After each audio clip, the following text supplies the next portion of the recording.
When he got home that night, he was glad for another routine, quiet dinner, free of a lot of small talk, just like so many they'd endured over the past several months. He nervously reached for his wife's hand and said, "I've got something to tell you." As he observed the hurt in her eyes, he suddenly didn't know how to even open his mouth. But he had to let her know what he had been thinking. "I want a divorce." She didn't seem to be annoyed by his words, but instead asked softly, "Why?" He just avoided her question. Angry words began to well up in her throat. She threw down her fork and shouted, "You're not a man." He knew she wanted to find out what had happened to their marriage. He just didn't know how to convey a satisfactory answer.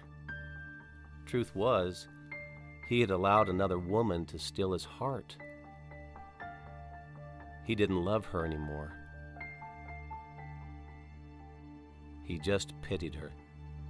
Earlier that day, he drafted a divorce agreement which stated that she could own their house, their car, and 30% stake in his company. The thought of parting ways was more than she could bear right then. He felt sorry for all the time and energy she'd invested in their relationship, but he loved Jane so dearly. After looking it over briefly, she just tore it into pieces and ran out of the room. The woman who had spent 10 years of her life with him had become a stranger. The following night, he arrived home very late and found her writing something at the table. He hadn't eaten dinner, but after an exhausting and eventful day with Jane, he just walked straight upstairs and went to bed. He woke up in the middle of the night and wandered back downstairs. She was still there at the table, still writing. He had no idea what she was doing, but he just didn't care. So he went back to bed. In the morning, she presented her divorce conditions. Surprisingly, she didn't want anything from him. She just needed a month's notice before the divorce. She requested that during that 1 month they both try to live life as normal as possible. Her reason was simple. Their son was already struggling in school, and she didn't want to further upset him with their broken marriage. This was agreeable to him, but she had something more. She asked him to recall how he'd carried her into their bridal suite on their wedding day. She requested that every morning for that entire month, he carry her from their bedroom clear to the front door. He thought her request was absurd, but just to make their last days together bearable, he decided to go along with it. The next morning, he was reluctant to tell Jane about his wife's divorce conditions.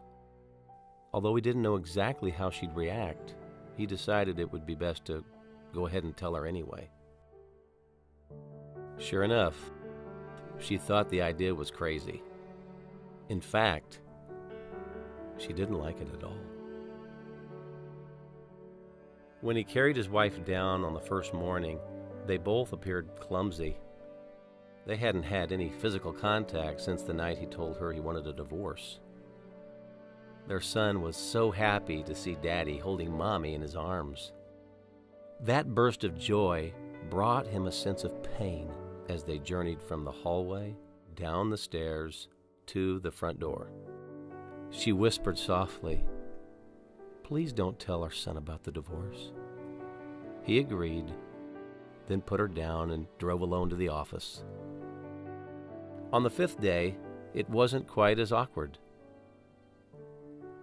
He could smell the fragrance of her hair. He realized that he hadn't looked carefully at this woman for a long time. She wasn't young anymore. There were fine wrinkles on her face, and her hair was graying. Their marriage had taken its toll on her. The 10th day came and went. So did the 15th. He began to realize that their friendship was returning. but he wasn't about to tell Jane. It was becoming easier to lift and carry her out as the month went along. He thought perhaps the unique workout was making him stronger. On the 21st day, when he picked her up, he felt a sense of intimacy growing again. This was the woman who'd committed her heart and soul to him for the past 10 years. On the morning of the 28th day, she had a difficult time trying to pick out something to wear. She tried on several outfits, but couldn't find one that fit just right. All my clothes seemed to be so baggy. He suddenly realized that she'd grown thinner. That's the reason why it was getting easier to carry her down every day. Their son came in like clockwork and said, "Dad, it's time to carry Mommy out." To him, seeing his father carrying his mother out had become the highlight of each and every day. Her husband turned his face away because he was afraid he might change his mind during one of these final days. He then held her in his arms, walking from the bedroom, through the hallway, down the stairs.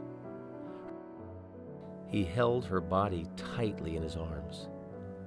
Her arms draped around his neck softly and naturally. It was just like their wedding day. But her much lighter weight made him sad. On the last day, as he was holding her in his arms, time seemed to stand still. He looked at her lovingly and said, "I hadn't noticed that our lives lacked intimacy." And they found themselves in a tender embrace. He drove to the office as fast as he could. He was fearful that any delay might cause him to change his mind. He hurried into the office and headed directly to where Jane was working. As soon as she turned to greet him, he steadied himself and said, "I don't want the divorce anymore." She gave him an astonished look and then asked if he was feeling all right. With resolve, he continued on, "I'm not going to divorce my wife. Our relationship is over, Jane. I still love her. I'm going to fight to win her love and trust back. I made a commitment to her till death do us part." She slapped him. "I'm sorry, Jane," he said as he turned and walked away. She was devastated. He never imagined that his selfish choices would create so much pain. He rushed out of the building and drove away. He stopped by a floral shop on the way home to pick up a bouquet of flowers for his wife. He knew this was going to be a big surprise. Showing his wife any type of affection had been a thing of the past, but he had decided in his heart to change that. As he walked out, he couldn't wait to see her. He arrived home with flowers in his hand and a smile on his face. He ran upstairs, only to find his wife dead. She'd been quietly fighting cancer for months now, but he was so entangled with Jane that he didn't even notice. She knew she was going to die, and she wanted to spare her husband from any negative reaction their son might have had toward him before she passed away. It wouldn't take long for the request he once found bizarre to make perfect sense. She wanted their son to always remember Dad as a loving, thoughtful, and caring husband.